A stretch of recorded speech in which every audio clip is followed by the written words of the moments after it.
ni ukuvuga ko nagomba mbwire abantu bakurikiye rurya rubuga rwa Shimirimana Adija ndabwire Shimirimana Adija yabonetse. Yego. Ni ukuvuga ko ahari ngafise ikibazo ca telefone niyo yapfuye. Ejo urumva twashize ikiganiro hanze turavuga ko nandika ko Shimiri ko turangisha Shimirimana Adija yaburi burengero uri kuramurondeza ikiganiro abatari bake baragikurikiye n'ubu abadukurikiye bacabona ifoto kumbure bacabana byibuka ko ejo twari ko turamurondeza hanyuma nagira rero inyuma yaho tugishiye hanze nkuko bigenda nyene biragenda bikagera iyo bibwiza kugera ariko mugabo namwe bisaba ko muticara wewe wambwiye ati rero uciye mu nzira izina ziriya vyagenze neza nshaka ubivuga ko vyagenze mu majambo makeya. Mbona kuvuga ko urabona ko twakoze ikiganiro kiraja hanze kibonwa n'abantu benshi. Kandi kuri abantu benshi babonye n'ukuri baramfasha bagasenga nyene bakavuga ati Imana idufashe aboneke. Ariko Imana yabikoze n'ukuri namwe ndagushimira kuko waramfashije urashirira ikiganiro hanze cy'umuvandimwe wanje yari yabuze. nkaba nongera nkashimira ambasade y'u Burundi rino muri Saudia nayo nyene yamfashije ni nayo yamfashije kugira ngo ndonke nimero z'umubosi wiwe. Yego. Ikindi kintu nobwira abandi barundi turi kumwe hano muri Arabia Saudite ahubwo uzogira ikibazo ntazokwite gutabaza office yo mu Burundi yaturungitse kuko office yo mu Burundi iturungika United Line Recruitment Agency ntabwo yigera idukurikirana. Nukuvuga ko ugize ikibazo wigwana ko nk'ubu jewe kuva nabwira Viane cankwe Deja nta muntu numwe yeza nterera iciyumviro ngo reka dukore kumurondera nigwanye ko wongera uramfasha na ambasade y'u Burundi iramfasha iri no muri kino gihugu c'abarabu nayo bajya bo bari mu Burundi ntaco badufasha.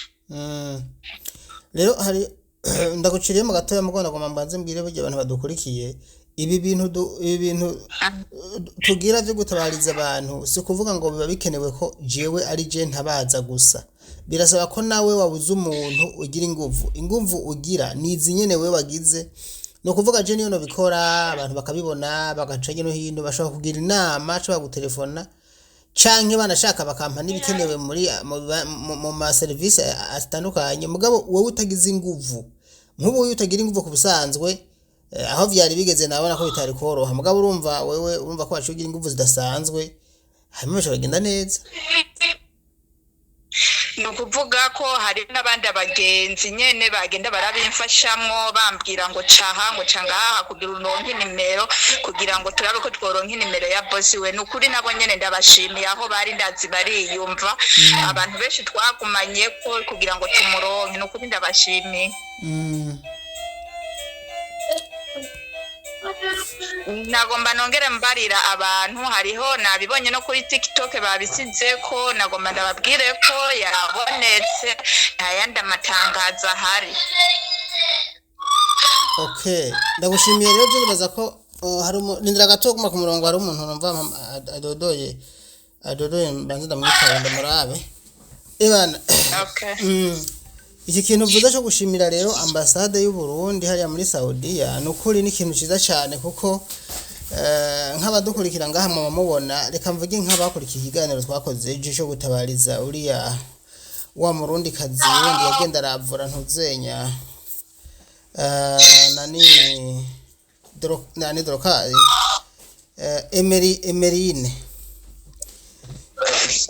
Emerine yataba ambasade ngo ije kumutora imukorera ku gipolisi imufashe mujane imufashe gushikana hageze uyu munsi ubu ari mu bibanza ari mu kibanza yitegura gutaha kandi iyo hataba ambasade nje gukunda rero iki kintu vuze gushimira ambasade ni cyiza cyane amuna bikazo nimero bantu muri Arabia hari umuntu ushaka kubaza ati none afite nimero za ambasade ngo ya none nko bagutaye hanze cyagahura n'ikibazo runaka wo vyitwara mu gute ukumva navize ko vyitwara mu kandi yabwirizwa kuba afise inimero za ambasade urumva ibyo ni ikosa rikomeye cyane iki uvuze nacyo cyuko ofisi zo mu Burundi atakintu zibafasha ntubeshe ofisi hariho zikeya zifasha ariko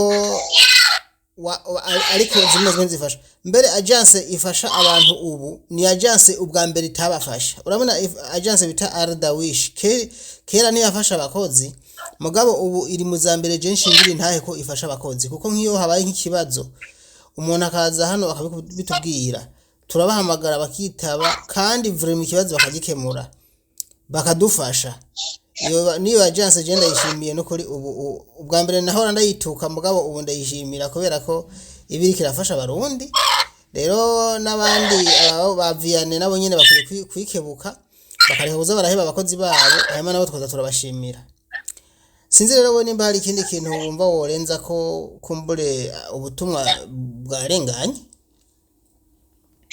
nukuri mana yanje umuntu atabaza Vianney nanka kubesha ni nko kubura icakora nukuri yewe kubwiwanje abo nshimiye wewe warabimfashije nkashimira ambasade y'u Burundi yampaye rujya rupapuro nkabona nimero z'umubosi wiwe nkashimira n'abandi bagenzi turi kumwe bagiye baramfasha mu nzira zitandukanye nibo bantu nshimiye naho kuvuga ngo nshimira ofisi yaturungitse muri Saudia ngo hari ico yadufashije ijambo rimwe ntiyigeze inyishura nibaza amajambo yanje gusageze ngaho nashaka mbwira abantu bari kuri TikTok ko batosubira kumupibiriya kuko yabonetse no vuga ngo Imana ishimwe ibi nivyo byiza nyene ko nka ubutumwa bushaburengana bashabona ko yabonetse kandi n'ikintu cize cyane gose kuko urumva bariko baramurondeza bariko baramupibiriya baca bagaruka bashiko kandi ko yabonetse navyo ni byiza cyane none mugabo wewe usivye ibi yakubwiye bya telefone nta yindi ngwane yakubwiye burya fisi yagize yatumye va ku murongo nta yindi ngorane kweri yambwiye bosi wiwe nawe yaciye ambwira ko amujanye kumugurira telefone cyamugururiza n'umurongo mushasha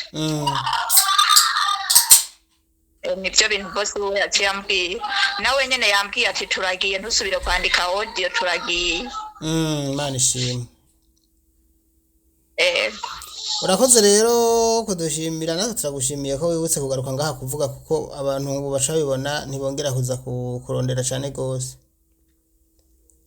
sawa namwe mwarakoze kandi mwaragize neza Imana ishishikare kubongera urukundo mukunda abamama bari no muri Saudia muzoro bandanye Imana nizo nabahemba kuko twe naco tworonka twoguhemba mugire ibihe byiza sawa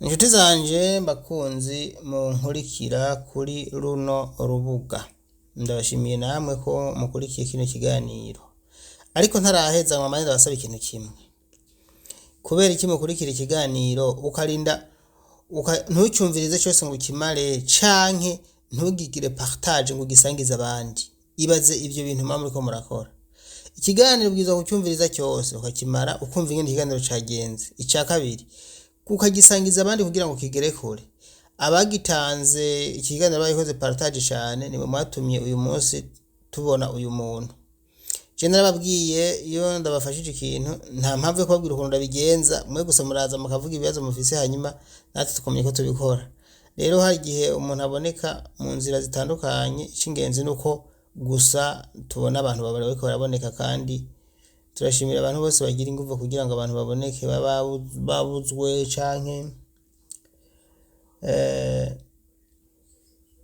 abagize ingorane bagatabagwa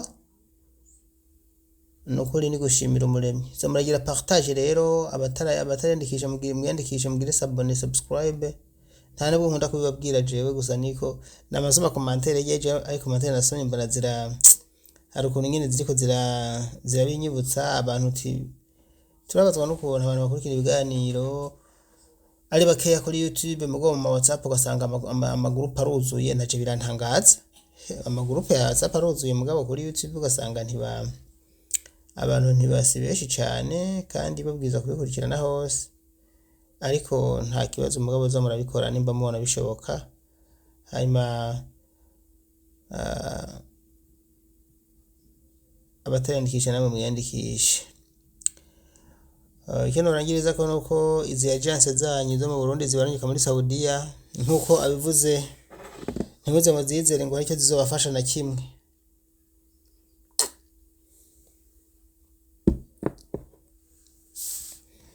Nta kintu na kimwe zizobafasha. Zamuratumbera ubuserukizi bw'igihugu cyanyu muri Saudia, bajya n'abagabo kabisa barabafasha. Ndabashimira nanje mu kibanza ciwe waje gushima. Nukuri emwe naho nigeze kuba mvuga ndabavuga nabi, hari kera murambabarira. Jewe ubu ndabona ko nimba hariho ambasade ziko zirafasha abantu, ni ambasade yo muri Arabia vraiment yonyene, kuko abandi muri za usivye ambasade yo muri Saudia iri kirafasha abarundi kazi, kandi ma ambasade yari ahandi bumva barira, kumva nk'abari za Tanzania bararira, abari za Zambia bararira, abari za Malawi bumva bararira, ibihugu byose bumva barira. Ariko aho barira kera ubu niho baririmba, aho ni muri Saudia. Umuntu ashobora kubura nibyo, mugabo ambasade ishobora kugira ingufu ugasanga umuntu arabonetse. Ariko mo tabigizemo uruhara rero urumva ntibikunda. Hari abantu bandika aka message gusa agashayiraramira ngo umuntu azoboneka. Oya, none ubona ambasade tikirandirwa n'impande zose, abatangaje bakarondera, hanyuma n'ababuze umuntu bakarondera, we wumva bacabona ko bifise ingufu gute? Urumva nk'ubu yagize ingufu zidasanzwe, kuko nyuma yaho bigiriye hanze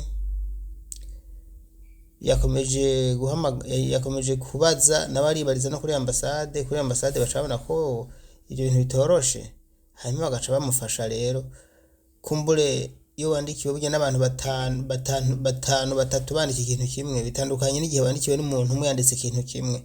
Sinzi ko mumva iyo yari nka sinyari ndabahaye, murondeza umuntu ucaye mufise ingorane zamubikora mwese, mubikore muri benshi. Mwamubona nk'umuntu yagize ikibazo hano mukandunyikira inbox, ndashaka gusanga video nayihawe n'abantu 50 n'ukuri senkani. Ariko nca ndaba nkagira ingufu nkarondera source nyayo, no kuvuga nyene ikibazo canke abamwegereye cyane. Hari nabo usanga ntishuye muzozo muri ihangana, iyo namaze kubona ikibazo nkabona ndashobora narose source nziza, nta mpamvu yo kwigwa nishura abantu ku kibazo kimwe, kuko aba bakeneye ubundi bufasha butandukanye n'ivyikura urazana baba ari benshi. Hari baca babona nabishize kuri YouTube ngo je ngo ntibanyishuye ngo nakwandikiye, none ivyo yampaye nivyo na publiye, vyumvikana ko nabitoye ku wundi. Nta mwanya uko nosha mvugisha ujya nzi wawe nje no ku wundi no kujya sinojya, kandi bosanga ndi mu kintu kimwe. Ahabwo nyine gipubliye, we cugaruka wandike commentaire hajya ati nabonye ko bipubliye ni sawa, aho bigasha bigenda neza. Ndabashimiye rero ko mudukurikira, kandi ndazi ko mudukunda, nanje ndabakunda. Gira amahoro, hanyuma turasubira mu kanya. Abantu mukunda ibiganiro by'amakuru ya politike, mwarambaje ngo muza murakurikira ibiganiro, zamugenda kuri YouTube mwandike Urugendo News abatahazi. Aha naho gutabariza abantu, saho kuvugira ibintu bya politike. Please, iyi ni chaîne yo gutabariza abarundi kazi bari muri Arabia, nibo nayihebeye, n'abari muri Oman ya Qatar, Dubai, Kuwait, cyane abari mu bihugu by'Abarabu.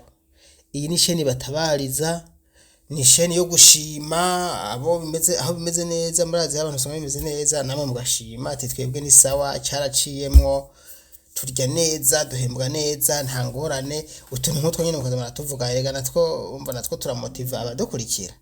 Muzoze murabikora. Ndabashimiye rero, ndabashimiye, mugire ibihe byiza.